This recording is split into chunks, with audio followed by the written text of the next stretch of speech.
friends, welcome to Green Designers. Today our class la இந்த mango shape la எப்படி loading stitches வந்து work பண்ணலாம் அப்படின்றத பார்க்கலாம். நம்ம பைப்பிங் த்ரெட்டை வந்து ஸ்டிக் பண்ண போகிறோம். ஸோ இப்போ வந்து நம்ம க்ளோ அப்ளை பண்ணிக்கலாம். க்ளோ அப்ளை பண்ணும்பொழுது ரொம்ப திக்காக வந்து நம்ம அப்ளை பண்ணக்கூடாது. ஜஸ்ட் இந்த மாதிரி ஒரு லைட் லைனாக வந்து நீங்கள் கொடுத்து க்ளோ அப்ளை பண்ணிங்கன்னா தான் நம்ம வந்து லோடிங் த்ரெட்டு ஃபிட் பண்ணிவிட்டு அதுக்கு மேலே வந்து நம்ம ஒர்க் பண்ணும்பொழுது கொஞ்சம் ஈஸியாக இருக்கும். இல்லைனா வந்து க்ளோ நிறைய அப்ளை பண்ணிங்கன்னா நம்மளுடைய ஸ்டிச்சஸ் வந்து போடுறதுக்கு கொஞ்சம் சிரமமாக இருக்கும். ஆரி ஒர்க்கில் பிகினர்ஸ் எல்லாமே வந்து க்ளோ அப்ளை பண்ணிவிட்டு லோடிங் த்ரெட்டை வந்து நம்ம ஸ்டிக் பண்ணிவிட்டு அதுக்கு மேலே வந்து ஸ்டிச்சஸ் ஒர்க் பண்ணுங்கள். அப்போ தான் உங்களுக்கு வந்து கன்வீனியண்ட்டாக இருக்கும் ஒர்க் பண்ணுறதுக்கு. மேங்கோ ஷேப்ஸில் லோடிங் த்ரெட்டை நம்ம வந்து ஸ்டிக் பண்ணும் பொழுது மேலேருந்து ஸ்டார்ட் பண்ணக்கூடாது, இந்த எண்டிலேருந்து நம்ம ஸ்டார்ட் பண்ணணும். அப்போ தான் வந்து நம்மளுக்கு வந்து அந்த ஷேப்புடைய ஃபினிஷிங் வந்து நம்மளுக்கு நல்லா கிடைக்கும்.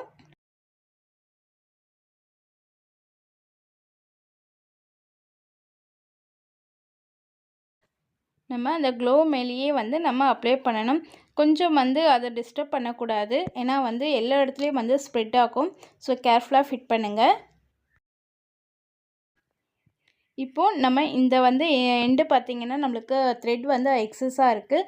ஸோ அதை அவாய்ட் பண்ணுறதுக்காக வந்து நான் 2-3 ஸ்டிச்சஸ் வந்து ஜிக்ஸாக் ஸ்டிச்சஸை போட்டுட்டு அதுக்கப்புறமா வந்து நம்ம ஒர்க் பண்ண போகிறோம். நம்ம கார்னர் பீசஸ் வந்து ஒர்க் பண்ணும்பொழுது நம்ம ஜிக்ஸாக் ஸ்டிச்சஸை வந்து ஒரு 2 or 3 ஸ்டிச்சஸ் போட்டுட்டு அதுக்கப்புறமா வந்து நீங்கள் ஸ்டிச்சஸ் வந்து மூவ் பண்ணுங்கள். அப்போ தான் வந்து நம்மளுக்கு அந்த எண்டு வந்து நல்லா ஃபினிஷிங் கிடைக்கும். இந்த லோடிங் ஸ்டிச்சஸ் நம்ம ஒர்க் பண்ணும்பொழுது நம்மளுடைய பைப்பிங் த்ரெட் வந்து வெளியே தெரியக்கூடாது. ஸோ அதுக்காக தான் நம்ம வந்து ஜிக்ஸாக் ஸ்டிச்சஸை நான் நெருக்கமாக கொடுத்துக்கிறேன்.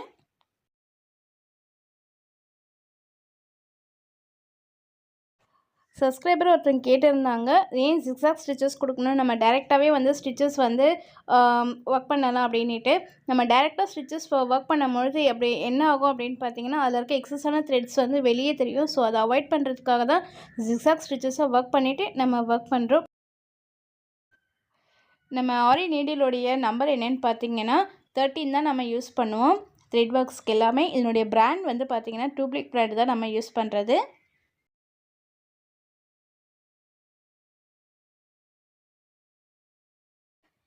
நம்ம ஜிக்ஸாக் ஸ்டிச்சஸை ஒர்க் பண்ணும்பொழுது சேம் கலரில் வந்து நம்ம த்ரெட்டையும் சில்க் த்ரெட்டையும் எடுத்து நம்ம ஒர்க் பண்ணணும். நான் வந்து உங்களுக்கு ஐடென்டிஃபை பண்ணணுன்றதுக்காக நான் வந்து இன்றைக்கி டிஃப்ரெண்ட் கலர்ஸில் வந்து நான் எடுத்து உங்களுக்கு ஒர்க் பண்ணி காட்டுறேன்.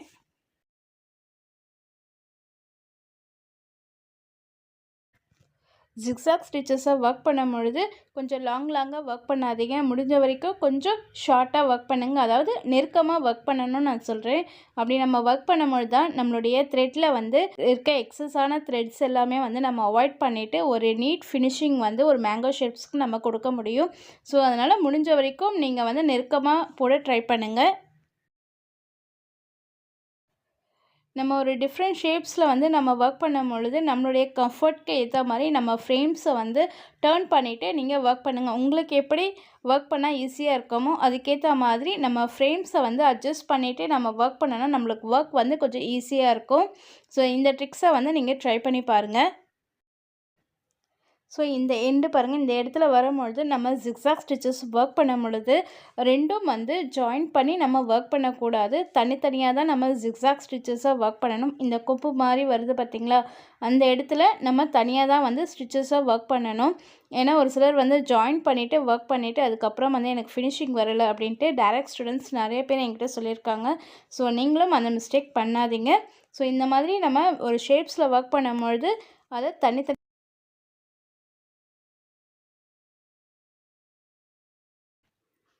இப்போது இந்த எண்டில் நம்ம ஒரு 2-3 ஸ்டிச்சஸ் வந்து எக்ஸ்ட்ராவாக கொடுத்து இந்த எக்ஸஸான இருக்க த்ரெட்டெல்லாம் வந்து நம்ம க்ளோஸ் பண்ண போகிறோம். இந்த எண்டு வந்து நம்ம நல்லா டைட்னஸாக நல்லா க்ளோஸ் பண்ணால் தான் நம்ம போடுற ஒர்க் வந்து நல்லா நீட்டாக இருக்கும். உங்களுக்கு வந்து லோடிங் த்ரெட்டும் வந்து வெளியே தெரியாத அளவுக்கு நம்ம வந்து ஸ்டிச்சஸ் ஒர்க் பண்ண முடியும்.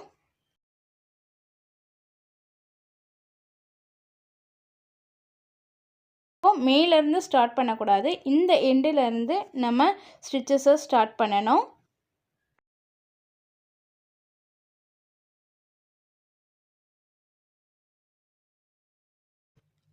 பிகினர்ஸாக இருக்கிறவங்க எந்த மாதிரியான லோடிங் த்ரெட் யூஸ் பண்ணணும்னு கேட்டிருந்தீங்க. ஸோ முடிஞ்ச அளவுக்கு நீங்கள் வந்து காட்டன் யூஸ் பண்ணுங்கள். லைன் ஆன் வந்து பார்த்தீங்க அப்படின்னா கொஞ்சம் ஒரு மாதிரி வளவழப்பாக இருக்கும். அது ஒர்க் பண்ணும்பொழுது நம்மளுக்கு கம்ஃபர்டபுளாக இருக்காது. பட் இந்த மாதிரி காட்டனில் நீங்கள் ஒர்க் பண்ணிங்கன்னா நீங்கள் ஒர்க் பண்ணும்பொழுது அதனுடைய ஃபினிஷிங் வந்து உங்களுக்கு நீட்டாக கிடைக்கும்.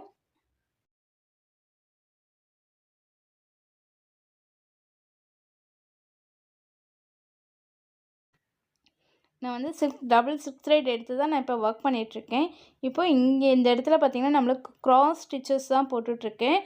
நான் வந்து அந்த பக்கத்துலேயே வந்து ஒரு லைன்ஸ் வந்து ட்ரா பண்ணாமல் நான் டைரெக்டாக ஒர்க் பண்ணுறேன். பிகினர்ஸாக இருக்கிறவங்க நீங்கள் அங்கே லைன்ஸை வந்து ட்ரா பண்ணிவிட்டு உங்களுக்கு கம்ஃபர்ட்க்கு ஏற்ற மாதிரி நீங்கள் ப்ராக்டிஸ் பண்ணுங்கள்.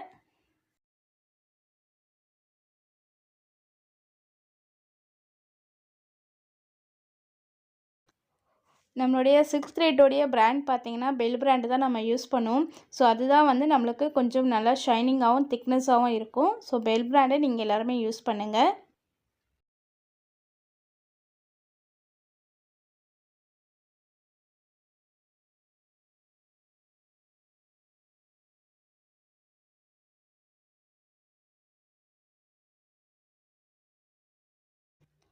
நம்ம மேலேருந்து ஸ்டார்ட் பண்ணோம்னா நம்மளுடைய ஷேப் வந்து கரெக்டாக வந்து நம்மளுக்கு கிடைக்காது. ஸோ எப்போவுமே வந்து இந்த மாதிரி ஜாயின் பண்ணுற இடத்துலேருந்து தான் நம்ம வந்து ஸ்டார்ட் பண்ணணும் ஸ்டிச்சஸை. நான் லோடிங் த்ரெட் வந்து பார்த்திங்க அப்படின்னா நம்ம பைப்பிங் த்ரெட்டுக்கு பக்கத்துலேயே தான் நான் வந்து ஸ்டிச்சஸை ஒர்க் பண்ணுறேன். நம்ம இந்த மாதிரி ஷேப்ஸில் வந்து ஒர்க் பண்ணும் பொழுது நம்மளுடைய ஸ்டிச்சஸ் வந்து நம்ம பக்கத்துலேயே வந்து நம்ம நெருக்கமாக கொடுக்கணும். அப்போ தான் வந்து நம்மளுக்கு அந்த ஷேப்போடைய வேவ் வந்து நம்மளுக்கு கரெக்டாக கிடைக்கும். அதனுடைய லாஜிக்ஸும் உங்களுக்கு வந்து புரிஞ்சுட்டு நீங்கள் ஈஸியாக ஒர்க் பண்ண முடியும்.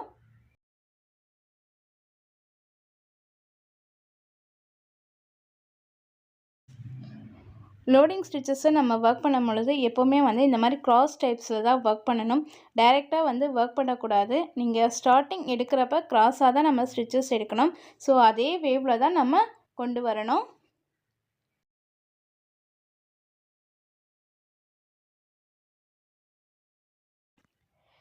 இந்த ஷேப்போடைய டர்னிங் பார்த்திங்கன்னா நம்ம நார்மலாக யூ நெக்கில் எப்படி டர்ன் பண்ணாமோ அதே சேம் மெத்தடில் தான் வந்து இந்த மேங்கோ ஷேப்ஸும் வந்து இந்த டர்னிங் கொடுக்க போகிறோம். இப்போ பாருங்கள், இங்கே லாங் ஸ்டிச், அதுக்கப்புறம் ஒரு லாக் கொடுத்துட்டு அதுக்கப்புறம் திரும்ப பேக்வேர்டில் ஒரு க்ராஸாக வந்து ஸ்டிச்சஸ் கொடுத்துட்டு இதே வந்து நம்ம ரிப்பீட்டடாக கண்டினியூ பண்ண போகிறோம்.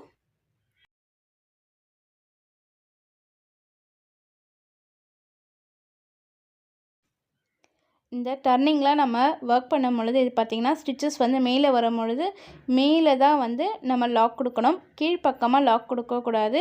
நம்ம கீழே டர்னிங் வரும்பொழுது கீழே லாக் கொடுக்கணும். இந்த மாதிரி வந்து நம்ம மாற்றி மாற்றி நம்ம ரிப்பீட்டடாக ஒர்க் பண்ணும் பொழுது தான் நம்மளுடைய அந்த யூ ஷேப்ஸு டர்னிங் வந்து நம்மளுக்கு கரெக்டாக கிடைக்கும்.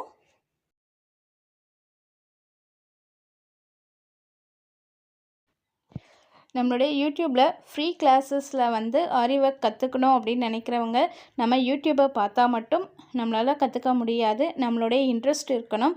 அது மட்டும் இல்லாமல் நம்ம எந்த அளவுக்கு நம்ம ப்ராக்டிஸ் எடுக்கிறோமோ அந்த அளவுக்கு தான் நம்மளுடைய ஸ்டிச்சஸோடைய அந்த மெத்தட்ஸ் எல்லாமே நம்மளுக்கு புரிஞ்சிக்க முடியும். ஸோ நிறைய நீங்கள் ப்ராக்டிஸ் எடுங்க. ப்ராக்டிஸ் எடுத்துகிட்டு நீங்கள் இதை ஒர்க் பண்ணிங்கன்னா தான் உங்களுக்கு ஈஸியாக இருக்கும்.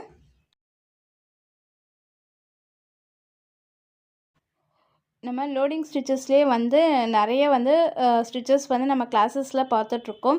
நம்ம நெக்கில் வந்து யூ நெக்கில் எப்படி அப்ளை பண்ணுறது, அண்ட் தென் வி ஷேப்ஸில் எப்படி அப்ளை பண்ணுறது, ரவுண்ட் நெக்கில் எப்படி அப்ளை பண்ணுறது அப்படின்றது நம்ம ஒவ்வொன்றா கிளாஸில் வந்து பார்த்துட்ருக்கோம். இப்போ பார்த்திங்கன்னா இந்த மேங்கோ ஷேப்ஸில் எப்படி வந்து ஒரு லோடிங் ஸ்டிச்சஸ் நம்ம ஒர்க் பண்ணலாம் அப்படின்றத தான் நம்ம பார்த்துட்ருக்கோம். நல்லா ஒரு ப்ராக்டிஸ் பண்ணதுக்கப்புறம் வந்து இந்த ஷேப்ஸை வந்து ட்ரை பண்ணுங்கள். எடுத்தோடனே வந்து நம்ம ஷேப்ஸை வந்து ட்ரை பண்ணக்கூடாது. ஏன்னா உங்களுக்கு வந்து அதனுடைய மெத்தட்ஸ் வந்து நீங்கள் ஒர்க் பண்ணும் பொழுது நெக்கெல்லாம் ஒர்க் பண்ணிங்கன்னா உங்களுக்கு நல்லா கிளியரன்ஸ் இருக்கும். அதுக்கப்புறமா வந்து இந்த ஷேப்ஸில் வந்து நீங்கள் ஒர்க் பண்ணும்பொழுது உங்களுக்கு ஒரு கம்ஃபர்ட் இருக்கும். அது மட்டும் இல்லாமல் புது புது ஐடியாஸும் வந்து நம்மளால் ஸ்டிச்சஸில் ஒர்க் பண்ண முடியும். ஸோ நீங்களும் வந்து நியூவாக வந்து இந்த மாதிரி லோடிங் ஸ்டிச்சஸில் என்ன மாதிரி ஷேப்ஸில் ஒர்க் பண்ணலாம், எப்படி ஒர்க் பண்ணலாம் அப்படின்றது நீங்களும் வந்து நியூவாக வந்து திங்க் பண்ணுங்கள். திங்க் பண்ணிவிட்டு உங்களுடைய ஐடியாஸை ஒர்க் அவுட் பண்ணி பாருங்கள். ஆரி ஒர்க் பிஸ்னஸில் நான் வந்து ஒரு 12 இயர்ஸாக வந்து நான் ஒர்க் பண்ணிகிட்ருக்கேன். இவ்வளோ தூரத்துக்கும் நான் இதை கொண்டு வரதுக்கு காரணம் என்னுடைய ப்ராக்டிஸ் தான். நான் அதிகமான ப்ராக்டிஸ் கொடுத்து ஒவ்வொரு ஸ்டிச்சஸ்க்கும் அதிகமான எஃபெக்ட்டும் நம்மளுடைய இன்ட்ரெஸ்ட்டும் கொடுக்கும் பொழுது தான் வந்து அந்த ஒரு டிஃப்ரெண்ட்ஸான ஐடியாஸும் நம்மளுக்கு கிடைக்கும். ஸோ நம்ம ஒரு டிசைன்ஸை ஒர்க் பண்ணணும் அப்படின்னா நம்மளுடைய ஃபஸ்ட்டு இன்ட்ரெஸ்ட் அதிகமாக இருக்கும். அப்போ தான் வந்து நம்மளுடைய ப்ராக்டிஸும் வந்து ரெண்டும் சேர்ந்து தான் வந்து நம்மளை வந்து ஒரு லெவலில் நம்மளுக்கு கொண்டு போகும். இந்த டர்னிங்கில் நம்ம ஒர்க் பண்ணும்பொழுது பார்த்திங்கன்னா உங்களுக்கே தெரியும், இந்த ஜாயிண்ட்டில் வந்து நம்ம ரெண்டும் சேர்த்து ஒர்க் பண்ணக்கூடாது. இந்த கொம்பு வருது பார்த்திங்களா, இதை வந்து நம்ம தனியாக தான் ஒர்க் பண்ணணும். இந்த ஒர்க் பண்ணும்பொழுது இங்கே பாருங்கள், நான் எடுக்கிற வந்து ஸ்டிச்சஸ் வந்து கொஞ்சம் லாங் ஸ்டிச்சஸாக எடுத்து ஒர்க் பண்ணுறோம். இந்த மாதிரி டர்னிங்கில் வந்து நம்ம லாங் ஸ்டிச்சஸாக வந்து எடுத்து ஒர்க் பண்ணும்பொழுது நம்மளுக்கு டர்னிங் வந்து ஈஸியாக கிடைக்கும். அது மட்டும் இல்லாமல் இந்த எண்டு பார்த்திங்க அப்படின்னா நம்மளுக்கு 2-3 ஸ்டிச்சஸ் வந்து மேலே வந்து போட்டு ஒர்க் பண்ணுற மாதிரி தான் இருக்கும். அதாவது பக்கத்தில் ஒன்று மேலே ஒன்று ஸ்டிச்சஸ் வந்து வரும். அதை வந்து அந்த மாதிரி போட்டுட்டு நம்ம டர்ன் பண்ணும் பொழுது நம்மளுக்கு நல்ல ஃபினிஷிங் வந்து நல்லாயிருக்கும். பார்க்குறதுக்கு டிசைனும் வந்து நம்மளுக்கு நல்லா லுக்காக கொடுக்கும். பாருங்கள், நான் இந்த டர்னிங் பார்த்திங்க அப்படின்னா ஸ்டிச்சஸ் வந்து இங்கே ஷார்ட்டாக தான் கொடுத்துருக்கேன். ஆனால் பட் ஸ்டிச்சஸ் வந்து ஒன்று மேலே ஒன்று வரா மாதிரி தான் கொடுத்துருக்கேன். ஏன்னா அதுக்கு அந்த மாதிரி கொடுக்கும் பொழுது தான் வந்து நம்மளுடைய டர்னிங் வந்து கரெக்டாக வந்து ஃபினிஷ் ஆகும் இந்த எண்டில்.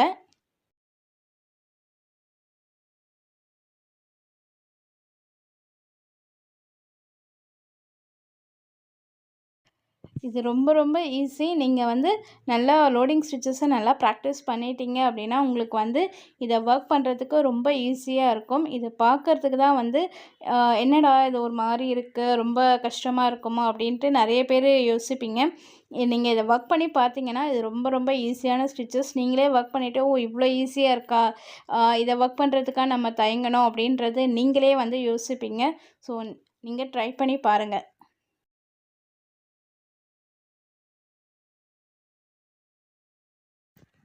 இந்த டர்னிங்கில் வந்து நம்ம கொடுக்குற வந்து லாக் ஸ்டிச்சஸ் வந்து கரெக்டாக இருக்கணும். இப்போ பாருங்கள், இந்த எண்டில் வந்து ஒரு long stitch and then lock கொடுத்துட்டு ஒரு லாங் ஸ்டிச் எடுத்து அதுக்கப்புறம் வந்து கீழ்ப்பக்கமாக தான் நம்ம லாக் கொடுக்கணும். இப்போ மேலே போகும்பொழுது மேல் பக்கமாக வந்து நம்ம லாக் கொடுக்கணும். இந்த மாதிரி கொடுத்து தான் வந்து இந்த டர்னிங்கை வந்து நம்ம ஃபினிஷ் பண்ணணும். இதையே வந்து நம்ம ரிப்பீட்டடாக கொடுக்கும் பொழுது அந்த எண்டு வந்து ஃபுல்லாகவே நம்மளுக்கு கவர் ஆகும்.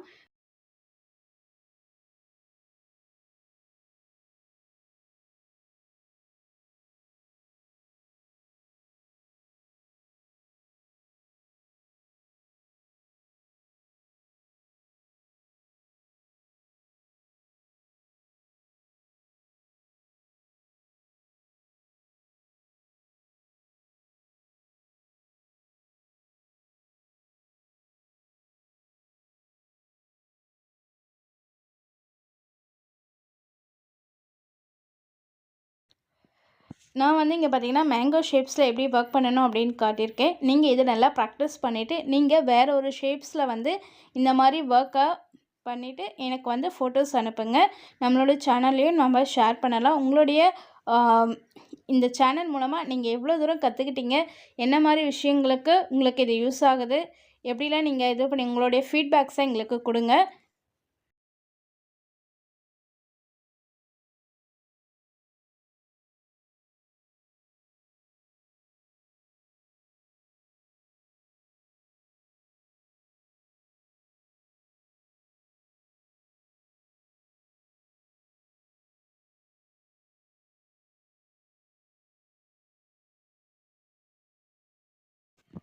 லோடிங் ஸ்டிச்சஸில் நம்ம நெக்கில் எப்படி ஒர்க் பண்ணணும், இந்த மாதிரி யூ ஷேப் டர்னிங்ஸை இந்த எண்டெல்லாம் எப்படி கவர் பண்ணணும் அப்படின்றது நம்ம சேனலில் நிறைய வீடியோஸ் நம்ம போஸ்ட் பண்ணியிருக்கோம். நீங்கள் அதையும் போய் செக் பண்ணி பாருங்கள்.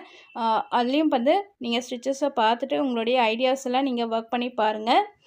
உங்களுக்கு ஈஸியாக இருக்கும் இந்த ஆரி ஒர்க் கற்றுக்கிறதுக்கு. நம்ம லோடிங் ஸ்டிச்சஸை வந்து கற்றுக்கிட்டோம் அப்படின்னா ஆரி ஒர்க்கில் பாதி ஸ்டிச்சஸ் வந்து நம்ம கற்றுக்கிற மாதிரி தான். இந்த லோடிங் ஸ்டிச்சஸை எந்த அளவுக்கு நீங்கள் ஒர்க் பண்ணுறீங்களோ, ப்ராக்டிஸ் எடுக்கிறீங்களோ, நீங்கள் ஆரி ஒர்க்கே வந்து ஒரு ப்ளவுஸை வந்து நீங்கள் ஒர்க் பண்ணலாம்.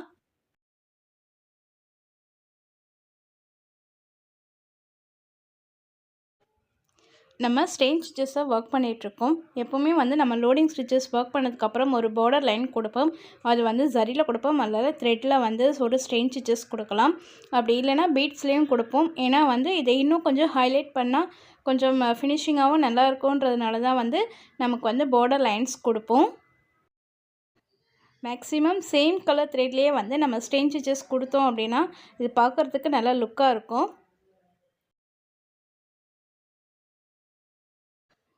நம்ம ஒர்க் பண்ணியிருக்க அந்த மேங்கோ ஷேப்ஸ் பாருங்கள், நம்ம ஸ்டெயின் ஸ்டிச்சஸ் கொடுக்க அது ஒரு ஃபினிஷிங் லெவலுக்கு நல்லா ஒரு லுக் கொடுக்குது. இதை வந்து நம்ம ஒரு ப்ளவுஸில் வந்து ஒர்க் பண்ணும்பொழுது அதனுடைய குவாலிட்டியும் அதனுடைய டிசைன்ஸோடைய இது பார்த்திங்கன்னா அவுட்புட் பார்த்திங்கன்னா நல்லா கொஞ்சம் ஹை லெவலையும் ஒரு ட்ரெண்டிங்கான ஒரு இதுலேயும் கிடைக்கும். ஸோ நீங்கள் வந்து எப்போவுமே ஒரு லோடிங் ஸ்டிச்சஸ் ஒர்க் பண்ணும்போது முடிஞ்ச வரைக்கும் பார்டர் லைன்ஸ் கொடுத்து ஒர்க் பண்ணுங்கள்.